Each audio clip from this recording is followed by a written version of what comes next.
Assalamualaikum warahmatullahi wabarakatuh. Apa kabarnya teman-teman? Balik lagi di kajian online. Negara-negara barat memang tidak menyukai kepemimpinan Prabowo yang dinilai terlalu tegas dan juga terlalu keras khususnya untuk hubungan dengan negara-negara barat. Indonesia dan juga Uni Eropa memang dua bangsa besar yang saat ini tengah bertikai. Bukan hanya permasalahan ekonomi, tetapi rupanya juga mulai masuk ke politik. Ya teman-teman, negara-negara Uni Eropa rupanya tidak terlalu suka dengan gaya kepemimpinan Prabowo Subianto yang dinilai terlalu keras. Ini negara-negara Uni Eropa, para pemimpinnya menilai bahwa Prabowo terlalu proteksionis, terlalu nasionalis dan juga mempersulit negara barat untuk berbisnis dengan Indonesia. Sedangkan Indonesia sendiri teman-teman, di sini presiden terpilihnya Prabowo Subianto menilai bahwa Indonesia sudah terlalu lama dibodoh-bodohi, dicuri kekayaan alamnya sehingga sudah waktunya Indonesia untuk bisa mengurus negaranya sendiri. Indonesia sudah harus bisa mandiri mengelola sumber daya alamnya sendiri, yaitu dengan cara hilirisasi. Di video hari ini kita bakal sama-sama menyaksikan ini ada momen yang sangat luar biasa, momen yang sangat penting di mana Pak Prabowo berhadapan head to head secara langsung, berhadapan tatap muka dengan para duta-duta besar negara asing atau dubes-dubes Eropa yang mempermasalahkan kait program hilirisasi hingga kebijakan-kebijakan Prabowo. Ya teman-teman, dalam video ini kita bakal melihat upaya para diplomat-diplomat barat, diplomat asing ini mencerca untuk menjatuhkan karakter Prabowo Subianto di hadapan mata seluruh dunia. Tanpa panjang lebar lagi teman-teman, kita bakal langsung saja simak. Ini adalah dialog antara Prabowo Subianto yang menjawab berbagai tuduhan-tuduhan para diplomat-diplomat asing dalam salah satu event atau di forum Center for Strategic International Studies. Ya teman-teman, kita simak video selengkapnya. Excellency. Good afternoon, Pak Prabowo, and thank you for your, it's not a speech, but thank you for setting out your clear approach to Indonesia's foreign policy. I want to ask about Indonesia's leadership in the region. And where are the areas, the issues in our region where you consider that Indonesia should be exercised, the issues of foreign policy, where you think Indonesia should be exercising its leadership or exercising its agency? So you talked about free and active. What's the active part? Thank you, Ambassador Penny. Excellency.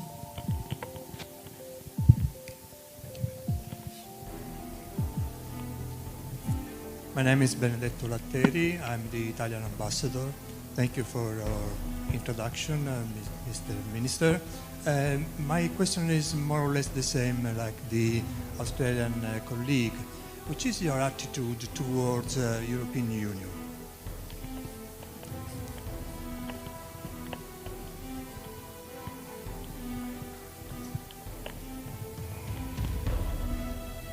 Thank you, Ambassador Penny. Thank you very much. Leadership. I believe leadership is by example. So Indonesia, if we want to really be considered a leader in the region, we must show that we could get our act in order, that we can take care of our people. If we cannot take care of our people, how can we claim a position of leadership? So therefore, my priority is to mitigate, or even we have to be daring, we have to eradicate poverty.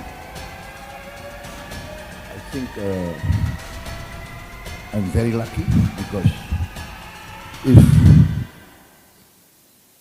if I were to receive the mandate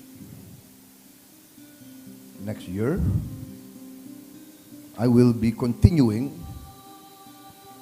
10 years of, I would say, successful economic management by President Joko Widodo and his administration.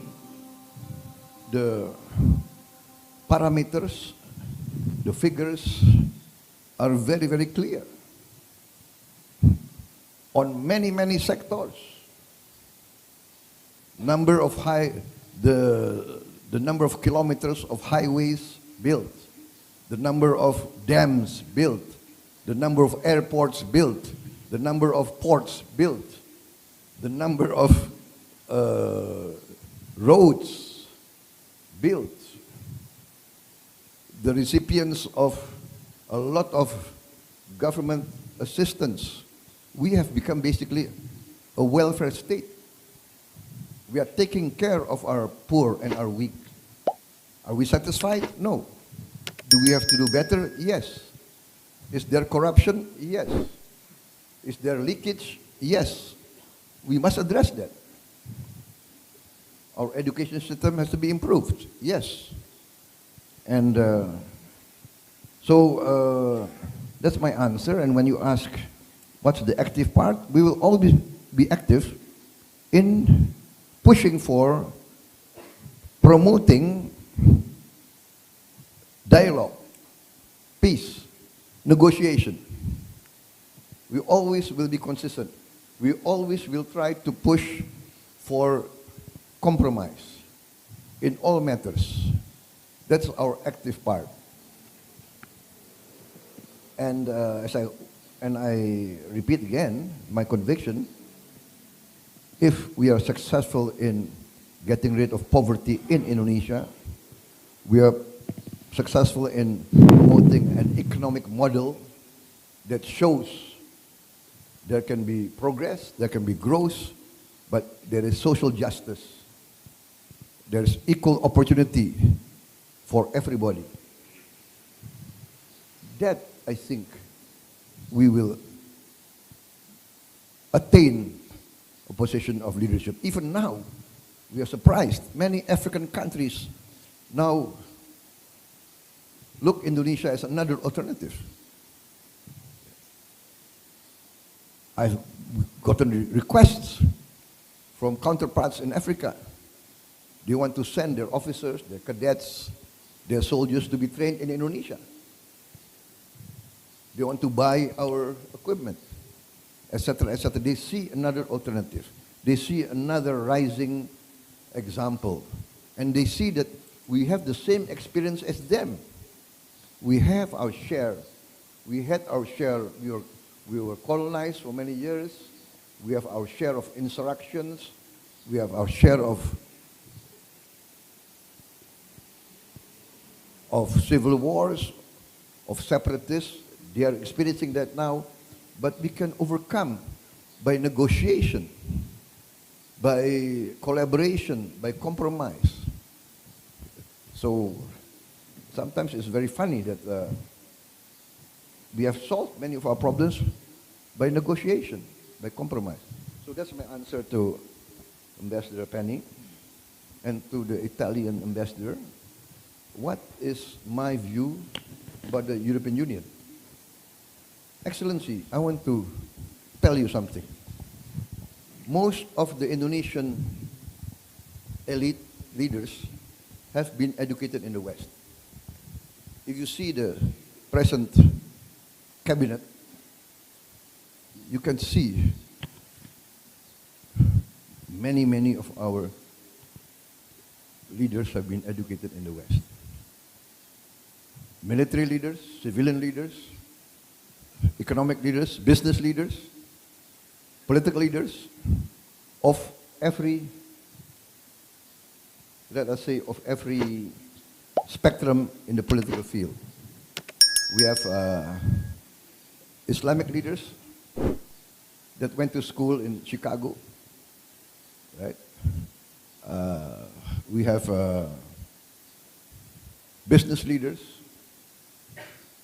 They all went to Western. So there is a sympathy, there is an affinity, there is an admiration for the European Union. I used to joke to my friends and colleagues, you know, the problem is not with us. The problem is with you. With the European Union. You know what I would say? We love the European Union. We love Europe. The problem is Europe doesn't love us.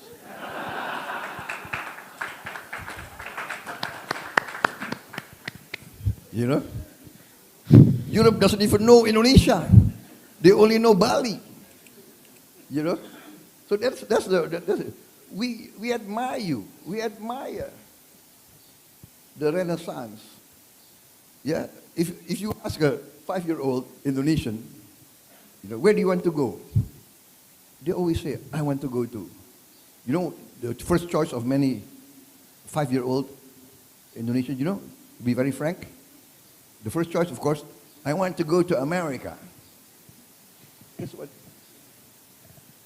There is this goodwill, you know, but what I'm afraid, this is what I'm afraid as a friend. You know, I grew up in Europe. Maybe I know European history maybe better than many Europeans. Maybe. But what I'm saying is this. What I'm afraid of is that Europe will lose your moral leadership. Because, let me be very frank to you, you know the talk between the South leaders, the talk between us, they say the West has double standards. The West teaches us democracy. The West teaches us human rights. But the West has different standards. And you know, this will be very critical. I'm saying this as a friend. I'm afraid the West will lose your moral leadership. Because the last 100 years, we all are in awe. The last 200, 300 years, we are in awe with your strive, with your achievements. And also, yes, your philosophies. Justice, equality before the law, human rights. We admire that and we emulate. We try to emulate, right? CSIS, one of the strongest pro-Western institution in Indonesia. Am I correct? Pak Yusuf? Yeah? Right? I want to be very frank. Right? Yeah. When I was in the army, they always criticize me. You know that? Right? I'm sorry. I'm not a real politician. You know that? That's why I talk like this, right? We admire you. Seriously. But that's why I say, you know, we love Europe, but Europeans maybe don't love us. You know? So, and then I'm as a friend, I'm saying that please be careful. You will be still strong, you will be still wealthy, but as Hassan Wirayudha said, there's a shift in the world. There's a shift in the world. Ya teman-teman, barusan kita telah menyimak pernyataan Prabowo Subianto yang menjawab berbagai tuduhan-tuduhan atau pertanyaan-pertanyaan diplomat-diplomat Barat khususnya Eropa terkait kepemimpinannya di Indonesia untuk 5 tahun ke depan. Bahkan tadi juga kita melihat teman-teman salah satu diplomat Italia mempertanyakan terkait pandangan Prabowo Subianto terhadap European Union atau Uni Eropa. Di sini jawabannya sangat cerdas. Kalau simpelnya saya ingin mengambil ini meminjam quote-nya Pak Prabowo yang mengatakan bahwa we love Europe, but sometimes Europe doesn't love us. Di mana Indonesia sangat mengagumi berbagai pencapaian-pencapaian luar biasa Eropa, berbagai teknologi-teknologi canggih yang diciptakan oleh bangsa Eropa, kemajuan ekonominya, kemajuan peralatan militernya. Tetapi kekaguman itu tidak berbalas. Bahkan negara-negara Eropa sampai mendiskriminasikan Indonesia. Salah satunya terkait nikel Indonesia yang sampai saat ini masih dipermasalahkan karena disebut sebagai monopoli eksploitasi nikel. Ya teman-teman, itu salah satu hal yang mungkin Pak Prabowo rasakan tidak adil, di mana Uni Eropa melihat Indonesia bukan sebagai mitra, tapi masih sebagai negara koloni yang harus mengikuti semua keinginan ataupun perintah dari negara-negara Uni Eropa. Dan tentu teman-teman, barusan Pak Prabowo juga telah menegaskan posisi Indonesia, di mana saya kembali mengambil quotes-nya Pak Prabowo, "There a swift in the world." Dunia ini dikuasai oleh orang-orang Yunani, terus bergeser ke orang Italia yaitu di Roma, bergeser lagi ke orang di Timur Tengah, di pusatnya itu di Mekah dan juga di Madinah ya. Terus bergeser lagi ke Mongol, Mongol juga pernah menguasai dunia, bergeser lagi ke, kalau misalnya kita lihat sebelum era Perang Dunia Pertama itu adalah Inggris yang menguasai dunia, bergeser lagi sekarang ke Amerika dan juga Uni Soviet, dan yang paling terakhir mungkin saat ini memang Amerika masih menjadi negara superpower dunia, tapi kejayaannya sudah mulai terlihat rapuh. Ya teman-teman, pasti akan ada perubahan di dunia karena dunia ini terus berputar, tidak selamanya yang kuat akan selalu kuat dan tidak selamanya yang lemah akan terus mau ditindas. Itu mungkin teman-teman informasi kita hari ini. Terima kasih telah menyaksikan video informasi dari Kajian Online. Kita bakal upload video-video menarik lainnya di Kajian Online. Karena itu tetap subscribe dan nyalakan lonceng notifikasinya biar teman-teman gak ketinggal informasi menarik lainnya di Kajian Online. Assalamualaikum warahmatullahi wabarakatuh.